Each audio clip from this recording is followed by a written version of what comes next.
Lembro-me de uma jovem na nossa igreja, cheia de zelo e amor por Jesus.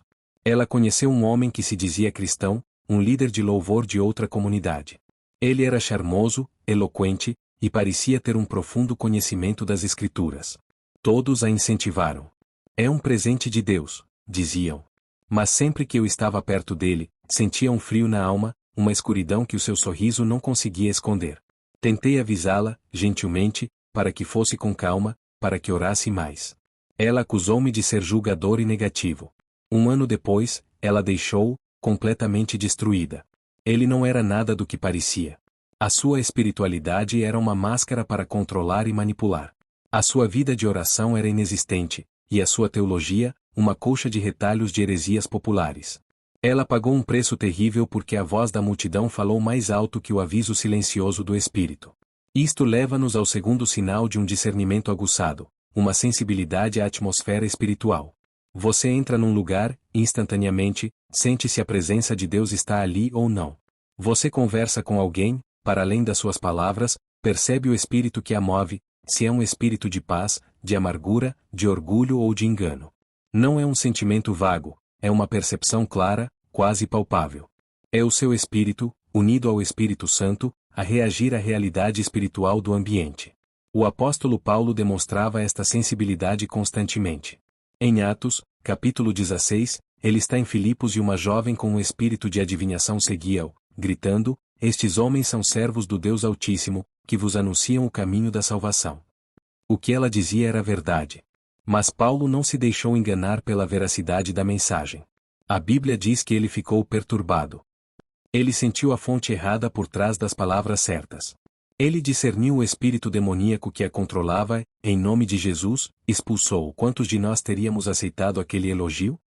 Quantos teriam pensado: até os demônios reconhecem a nossa unção?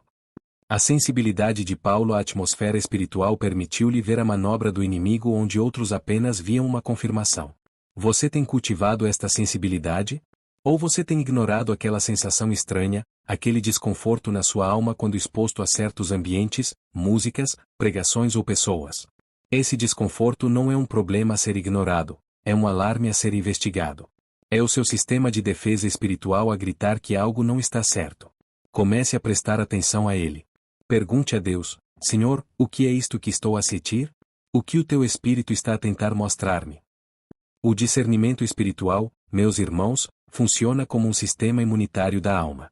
Quando ele está aguçado, o seu espírito desenvolve uma aversão instintiva e santa à falsidade. Você não apenas reconhece o engano, você o rejeita com nojo, com uma repulsa visceral.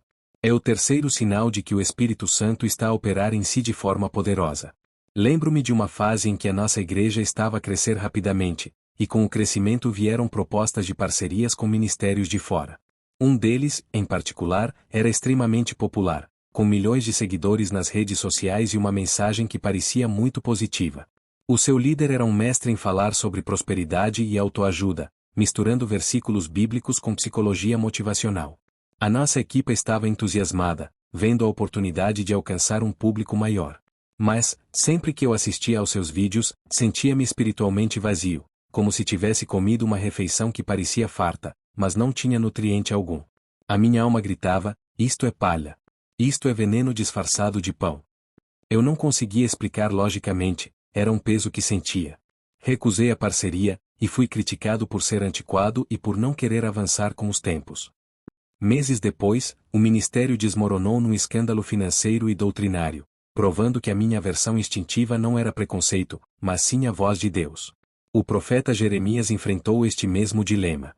Em Jeremias, capítulo 23, versículos 16 e 17, o Senhor adverte o seu povo sobre os falsos profetas: assim diz o Senhor dos Exércitos: não deis ouvidos às palavras dos profetas que vos profetizam, ensinam-vos vaidades e falam da visão do seu próprio coração, não da boca do Senhor.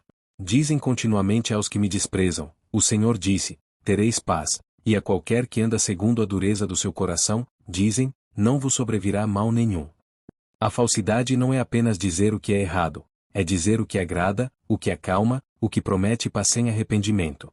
É a mensagem que coça os ouvidos, que massageia o ego, que promete bênção sem a cruz. Você, que está a assistir, tem esta versão?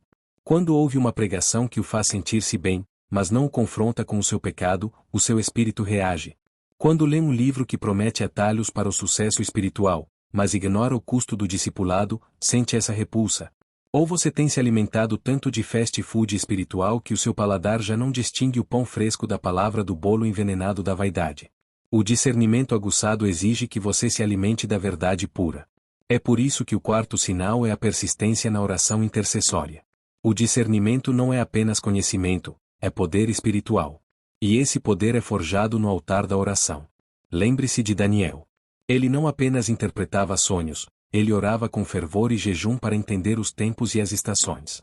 Em Daniel, capítulo 9, versículo 3, lemos, e dirigi o meu rosto ao Senhor Deus, para o buscar com oração e súplicas, com jejum, e saco, e cinza.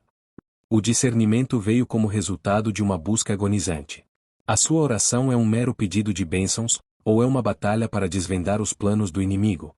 Se você quer discernimento, você precisa de se tornar um intercessor. O discernimento espiritual não se manifesta apenas na capacidade de reconhecer o mal evidente.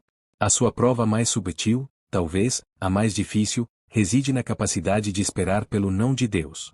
Este é o quinto sinal de um espírito discernidor. Vivemos numa cultura de gratificação instantânea, onde a impaciência é a norma, e isso tem contaminado a nossa fé. Queremos que Deus diga sim imediatamente, e interpretamos o silêncio ou a demora como uma falha, ou pior, como um não. Lembro-me de quando a minha família e eu enfrentamos uma crise financeira devastadora. Eu orava desesperadamente por uma porta de emprego que me tirasse daquele buraco. Surgiu uma proposta de trabalho com um salário astronômico, muito acima do que eu merecia. Era tentador, a resposta imediata e dramática que eu ansiava.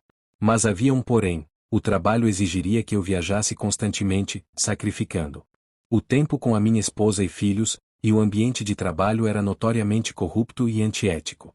Eu estava pronto para aceitar, racionalizando que Deus me daria força para ser sal e luz naquele ambiente. Mas, durante a minha oração, em vez de paz, senti um vazio, uma ausência. Não era uma voz que gritava não, mas um silêncio pesado, uma falta de confirmação que me causava angústia. Eu entendi, Deus estava a dizer espera. Este não é o meu caminho. Rejeitei a oferta, e a luta financeira continuou por mais um ano, mas a minha família permaneceu intacta e a minha consciência limpa. O discernimento é a capacidade de valorizar o caráter e a paz interior acima do conforto material imediato. O rei David, um homem segundo o coração de Deus, demonstrou este discernimento na sua juventude. Em 1 Samuel, capítulo 24, ele tem a oportunidade perfeita para matar Saul, o seu perseguidor, e tomar o trono que lhe havia sido prometido. Os seus homens disseram, este é o dia em que o Senhor te diz, eis que te dou o teu inimigo nas tuas mãos, e farás dele como te parecer bem. Parecia um sim de Deus, uma confirmação divina. Mas David, no seu discernimento, responde, o Senhor me guarde de que eu faça tal coisa ao meu Senhor, ao ungido do Senhor, estendendo a minha mão contra ele, pois é o ungido do Senhor. David discerniu que a oportunidade não era a vontade. Ele discerniu que o tempo de Deus é mais importante do que a sua própria justiça. Quantas vezes você tem forçado a porta, impaciente com o tempo de Deus? Você tem aceitado um sim do mundo, apenas porque o não de Deus demorou a chegar. O discernimento ensina o que a pressa é inimiga da perfeição espiritual. Isto leva-nos ao sexto sinal, a visão a longo prazo. Um espírito discernidor vê para além da crise, para além da bênção imediata.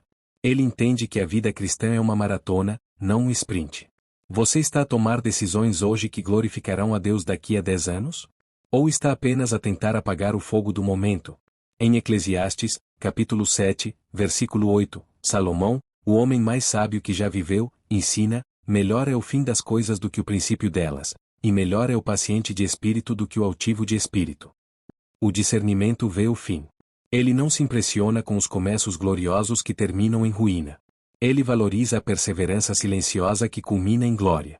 Chegamos ao sétimo, talvez, mais crucial sinal de um discernimento espiritual aguçado, a intolerância ao pecado não confessado.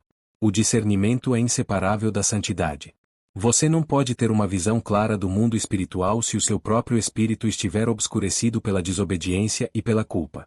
O pecado é o maior bloqueador do discernimento.